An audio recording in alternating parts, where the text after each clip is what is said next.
अब हम डिस्कस करेंगे यहाँ पर डिस्प्लेसमेंट एंड टाइम ग्राफ के बारे में। सपोज करो कोई ऑब्जेक्ट जो है जहां से हम ऑब्जर्व कर रहे हैं वहां से कुछ डिस्टेंस के ऊपर रखा हुआ है, उसका कुछ अपना एक डिस्प्लेसमेंट है, वो मान लो कि स्टार्टिंग से 5 मीटर के डिस्प्लेसमेंट के ऊपर रखा हुआ है। 2 सेकंड बाद भी वो वहीं पे रखा हुआ होता है, 5 सेकंड बाद भी वहीं पे रखा होता है, 10 सेकंड बाद भी वहीं पे रखा होता है। यानी कि टाइम तो पास हो रहा है लेकिन उसका जो डिस्प्लेसमेंट जो है वो वहीं की वहीं है, वो चेंज नहीं हो रहा है। तो हम उसको क्या बोलेंगे, वो ऑब्जेक्ट किस में है, रेस्ट में है। और उसका ग्राफ कैसे शो होगा, इस तरीके से शो होगा। इसमें हम देख रहे हैं टाइम इंक्रीज हो रहा है, टाइम तो पास होते जा रहा है लेकिन उसका डिस्प्लेसमेंट चेंज नहीं हो रहा है, वो कम या ज़्यादा नहीं हो रहा है। इसका मतलब ये हुआ कि ऑब्जेक्ट कैसा है, रेस्ट में है। इस ग्राफ में हम देख रहे हैं कि जैसे जैसे टाइम पास हो रहा है वैसे वैसे ऑब्जेक्ट का डिस्प्लेसमेंट इंक्रीज हो रहा है। पहले 0 टाइम पे वो ओरिजिन पे था, यानी बिल्कुल हमारे पास था, जहाँ से हम ऑब्जर्व कर रहे हैं बिल्कुल वहीं पे था। 1 सेकंड बाद में उसका कुछ डिस्प्लेसमेंट हुआ, 2 सेकंड बाद में उसका कुछ और ज़्यादा डिस्प्लेसमेंट हुआ। तो जैसे जैसे टाइम पास हो रहा है वैसे वैसे वो दूर जा रहा है, उसका डिस्प्लेसमेंट इंक्रीज हो रहा है, उसकी डिस्टेंस इंक्रीज हो रही है। इसका मतलब उसके पास अपनी स्पीड है, वेलोसिटी है, मतलब ऑब्जेक्ट मोशन में है। तो ये एक यूनिफॉर्म वेलोसिटी को शो करता है। इसमें हमें मालूम चल रहा है कि जैसे जैसे टाइम पास हो रहा है वैसे वैसे ऑब्जेक्ट मूव कर रहा है, उसका डिस्प्लेसमेंट इंक्रीज हो रहा है। और इस ग्राफ में हम देखते हैं कि जैसे जैसे टाइम पास हो रहा है वैसे वैसे ऑब्जेक्ट का डिस्प्लेसमेंट बढ़ता जा रहा है। पहले वो 1 सेकंड में उसका डिस्प्लेसमेंट कम था, फिर 1 सेकंड से 2 सेकंड के बीच में उसका डिस्प्लेसमेंट ज़्यादा हुआ, ऐसे 2 से 3 सेकंड के बीच में उसका डिस्प्लेसमेंट और ज़्यादा हो गया। कि जितना उसका डिस्प्लेसमेंट 1 सेकंड से और 2 सेकंड के बीच में हुआ था उससे कहीं ज़्यादा उसका डिस्प्लेसमेंट 2 से 3 सेकंड के बीच में हो रहा है। इसी तरीके से 3 सेकंड से और 4 सेकंड के बीच में उसका डिस्प्लेसमेंट और ज़्यादा हो गया। जितना वो 0 से 1 सेकंड में इंक्रीज हुआ था उतना ही वो 1 से 2 सेकंड के बीच में हो रहा हो, उतना ही 2 से 3 के बीच में हो रहा हो। ऐसा नहीं है इसमें 1 से 2 के बीच में जितना डिस्प्लेसमेंट हुआ है उससे कम हुआ था 0 से 1 के बीच में, और उससे ज़्यादा डिस्प्लेसमेंट हुआ है 2 से 3 सेकंड के बीच में। तो ये जो डिस्प्लेसमेंट टाइम ग्राफ जो शो करता है ये एक्सेलरेशन को शो कर रहा है कि उसकी वेलोसिटी रेगुलरली इंक्रीज हो रही है। तो ये हमारे पास वो तीनों ग्राफ हैं। पहले वाले ग्राफ शो करता है ऑब्जेक्ट किस में, रेस्ट में है। सेकेंड वाला ग्राफ शो करता है कि ऑब्जेक्ट किस में है, एक यूनिफॉर्म मोशन में है। और थर्ड वाला ग्राफ शो करता है कि ऑब्जेक्ट जो है उसके पास एक्सेलरेशन है। अब हम देखते हैं डिस्प्लेसमेंट और डिस्टेंस के ग्राफ में क्या डिफरेंस होता है। तो हमारे पास जैसे कि एक ग्राफ है, इसमें शो हो रहा है कि 0 से लेकर 5 सेकंड के अंदर इनिशियली 5 सेकंड में कोई ऑब्जेक्ट सपोज करो नॉर्थ डायरेक्शन में जा रहा है और वो नॉर्थ डायरेक्शन के अंदर उसने 4 मीटर का डिस्प्लेसमेंट हुआ उसमें, यानी कि इनिशियली 5 सेकंड में 0 से 5 सेकंड में नॉर्थ में गया 4 मीटर और अगले 5 सेकंड में वो 8 मीटर बैक आ गया। अब 8 मीटर जब वो बैक आ गया इट मीन्स वो साउथ के अंदर चला गया 4 मीटर। 4 मीटर तो ओरिजिन तक आया और 4 मीटर वो फिर साउथ में चला गया। तो 8 मीटर उसने साउथ डायरेक्शन में मूव किया। तो +4 से -4 के बीच में 8 मीटर का डिस्प्लेसमेंट हुआ है, यानी कि अपोजिट डायरेक्शन में। उसके बाद में वो ऑब्जेक्ट रुक जाता है। तो 10 से 15 सेकंड तक वो ऑब्जेक्ट मोशन में नहीं है, वो अपनी सेम पोजीशन पे है, पर टाइम तो इंक्रीज हो रहा है। 10 सेकंड से 11 सेकंड भी हुए, 12 सेकंड भी हुए, 13 सेकंड भी हुए, टाइम इंक्रीज हो रहा है कॉन्टिन्यूसली। लेकिन ऑब्जेक्ट इसमें रेस्ट में, कब से कब तक, 10 से 15 तक। तो इसमें हमने देखा कि ऑब्जेक्ट 0 से 5 सेकंड तक नॉर्थ डायरेक्शन में गया, मीन्स पॉजिटिव डिस्प्लेसमेंट हुआ 4 मीटर का। 5 से 10 सेकंड के बीच में माइनस में गया, साउथ डायरेक्शन में गया, तो डिस्प्लेसमेंट नेगेटिव हुआ 8 मीटर का, तो -4 मीटर हो गया। उसके बाद वो स्टेशनरी हो गया। तो ये जो ग्राफ शो करता है, ये ग्राफ शो कर रहा है डिस्प्लेसमेंट टाइम ग्राफ। अगर हम यहाँ पे डिस्टेंस के बारे में बात करते हैं तो डिस्टेंस में एक बार ऑब्जेक्ट या नॉर्थ में जाए या साउथ में जाए, ईस्ट वेस्ट कहीं भी जाए, उसकी डिस्टेंस हमेशा इंक्रीज होती रहती है, क्योंकि डिस्टेंस कभी डायरेक्शन पर डिपेंड नहीं करती है। दूसरा वाला जो ग्राफ है ये डिस्टेंस टाइम ग्राफ है।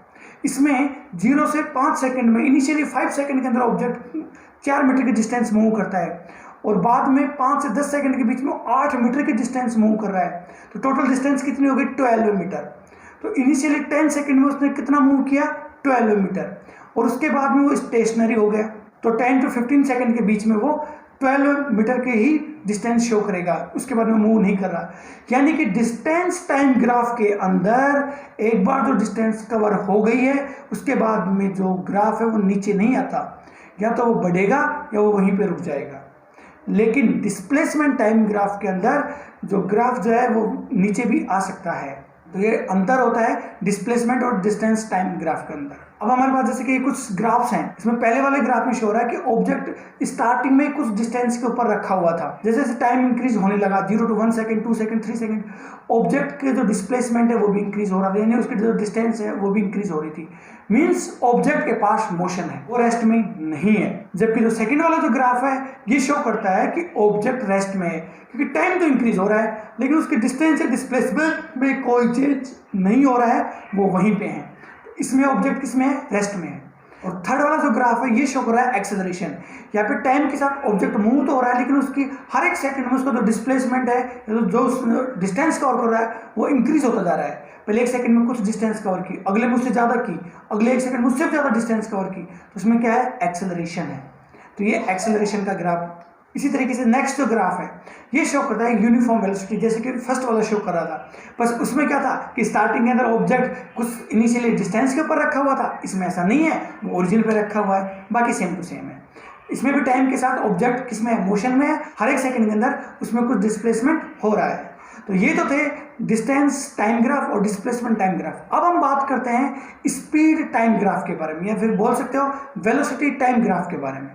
इस ग्राफ के अंदर जो स्लोप है वो पॉजिटिव है, यानी कि जैसे जैसे टाइम बढ़ रहा है वैसे वैसे स्पीड भी इंक्रीज हो रही है। तो जब उसकी स्पीड इंक्रीज हो रही है इट मीन्स उसमें एक्सेलरेशन है, पॉजिटिव एक्सेलरेशन है। तो जब स्लोप इस टाइप की हो, अपर साइड में जब स्लोप बन रही हो तो उसमें एक्सेलरेशन कैसा होता है? पॉजिटिव। और अगर स्लोप हो ही नहीं, एक स्ट्रेट लाइन हो, यानी जो स्पीड है वो टाइम के साथ चेंज नहीं हो रही है, जैसा कि इस ग्राफ में शो हो रहा है कि हम टाइम तो इंक्रीज हो रहा है लेकिन स्पीड ना तो बढ़ रही है ना घट रही है, उसके पास एक कांस्टेंट स्पीड है। तो इसके अंदर एक्सेलरेशन नहीं है, एक कांस्टेंट स्पीड से ऑब्जेक्ट मूव कर रहा है। जबकि इस वाले ग्राफ के अंदर जो ऑब्जेक्ट जो है वो टाइम के साथ में उसकी स्पीड डिक्रीज हो रही है और फाइनली एक टाइम आता है जब उसकी स्पीड जो है वो 0 हो जाती है। ये शो करता है कि ऑब्जेक्ट है जो रेस्ट में आ चुका है, जब उसकी स्पीड 0 हो चुकी है। पहले उसके पास अपनी कुछ स्पीड थी, आप बाइक से जा रहे हो, आपके पास अपनी कुछ स्पीड है, सामने आपने देखा कि आपको रुकना है, कहीं पे आपने ब्रेक अप्लाई की, अब आपकी जो स्पीड है वो धीरे धीरे कम होती होती फाइनली क्या हो जाएगी? जब आप रुकोगे तब 0 हो जाएगी, यानी जैसे जैसे टाइम बढ़ेगा आपकी स्पीड कम होती होती होती होती लास्ट में 0 हो जाती है। तो उसमें क्या है? डी एक्सेलरेशन है, यानी कि स्पीड क्या हो रही है?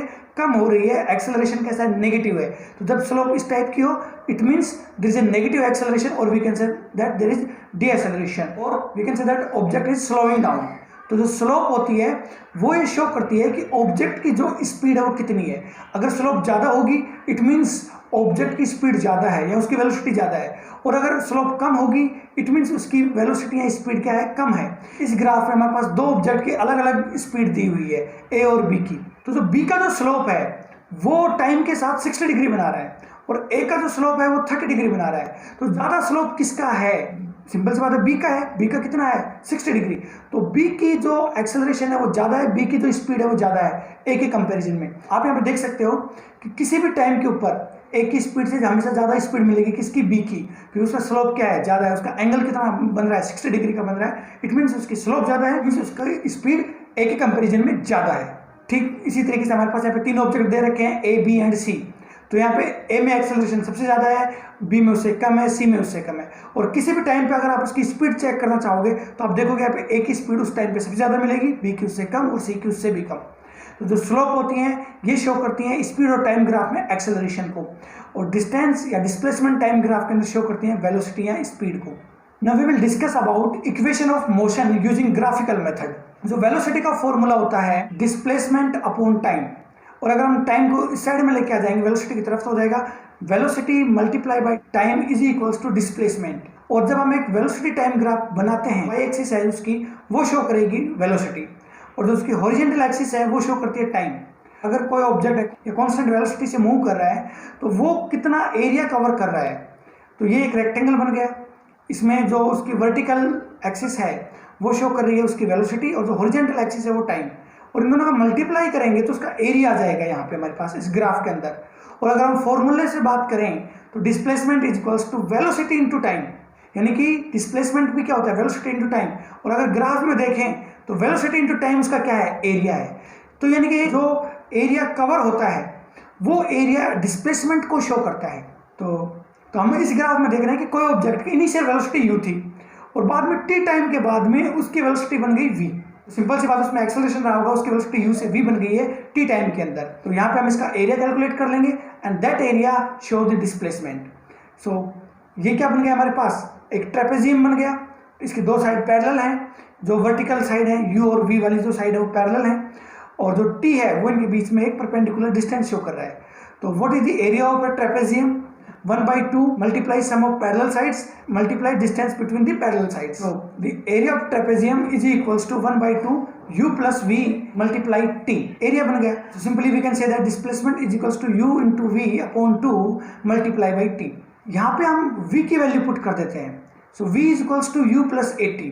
जब हम v की वैल्यू u plus 80 पुट करेंगे और उसको सोल्व करेंगे, so u plus 80 upon में 2 multiply by t and it u plus u becomes 2u. So 2u plus 80 multiply t upon 2 and इसके जो फाइनल आंसर आ जाता है हमारे पास वो आ जाता है s is equals to ut plus half at square and that is the second equation of the motion.